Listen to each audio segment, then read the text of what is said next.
एक घने और हरे भरे जंगल के पास एक छोटा सा गांव बसा हुआ था। ये जंगल केवल पेड़ों और जानवरों का समूह नहीं था, बल्कि जीवन से भरा हुआ एक संसार था।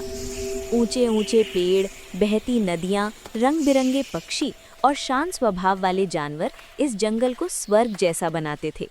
गांव के लोग जंगल को बस पास की जगह मानते थे, लेकिन एक लड़का था जिसका नाम आरव था, जो इस जंगल को अपना मित्र मानता था। आरव एक समझदार, दयालु और प्रकृति प्रेमी बालक था।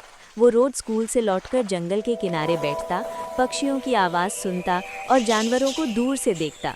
वो कभी उन्हें डराता नहीं था, क्योंकि उसे लगता था कि जंगल भी हमारी तरह जीवित है और उसकी भी अपनी भावनाएं हैं।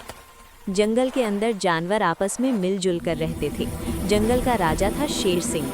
वो बहुत ताकतवर था, लेकिन उसके मन में थोड़ा घमंड भी था। हाथी गजराज सबसे बुद्धिमान और शांत स्वभाव वाला था। एक चालाक लोमड़ी, एक भोला सा खरगोश, ऊंची गर्दन वाली जिराफ और एक रंगीन तोता भी वहीं रहते थे। सभी का जंगल में अपना अपना काम और महत्व था। सब कुछ ठीक चल रहा था जब तक एक सूखी दोपहर ने जंगल की शांति नहीं तोड़ दी।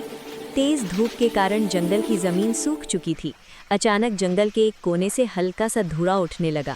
शुरुआत में किसी ने ध्यान नहीं दिया, लेकिन कुछ ही देर में छोटी छोटी लपटें उठने लगी। हवा चलने लगी और आग तेजी से फैलने लगी। पक्षी डर के मारे आसमान में उड़ने लगे। खरगोश इधर उधर भागने लगा। पेड़ों की पत्तियां जलने लगी। पूरे जंगल में अफरा तफरी मच गई। हाथी गजराज नदी की ओर दौड़ा और अपनी सूंड में पानी भरकर आग पर डालने लगा, लेकिन आग बहुत ज्यादा फैल चुकी थी। शेर सिंह आग को देखकर घबरा गया। पहली बार उसे अपनी ताकत बेकार लग रही थी। लोमड़ी रास्ते खोजने लगी, लेकिन हर तरफ आग थी। उधर गांव में आरव ने आसमान में उठता काला धुआं देखा। उसका दिल जोर जोर से धड़कने लगा। वो समझ गया कि जंगल खतरे में है। आरव बिना समय गंवाए गांव की ओर दौड़ा और सबको आग के बारे में बताया। पहले तो गांव वाले डर गए, लेकिन आरव ने साहस के साथ कहा, अगर जंगल जल गया तो हमारा भविष्य भी जल जाएगा। आरव की बातों ने सबका दिल छू लिया। गांव वाले बाल्टियां, पानी और मिट्टी लेकर जंगल की ओर चल पड़े। जब गांव वाले जंगल में पहुंचे तो जानवर डर गए। उन्होंने पहले कभी इंसानों को इतनी पास से नहीं देखा था, लेकिन आरव आगे बढ़ा और शांति से खड़ा रहा। हाथी गजराज ने उसे पहचाना। लोमड़ी ने सब समझ लिया। फिर एक चमत्कार हुआ। हाथी पानी डालने लगा। पक्षी अपने पंखों से आग की दिशा बदलने लगे।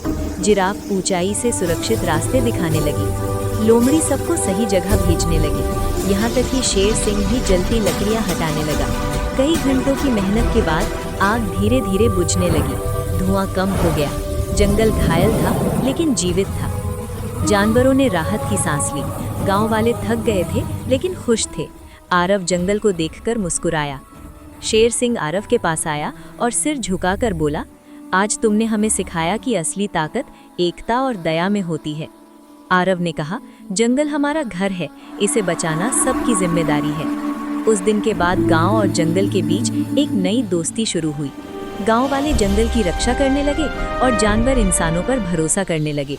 शेर सिंह एक घमंडी राजा नहीं, बल्कि एक समझदार राजा बन गया। आज भी आरव जंगल के पास जाता है, लेकिन अब वो अकेला नहीं होता।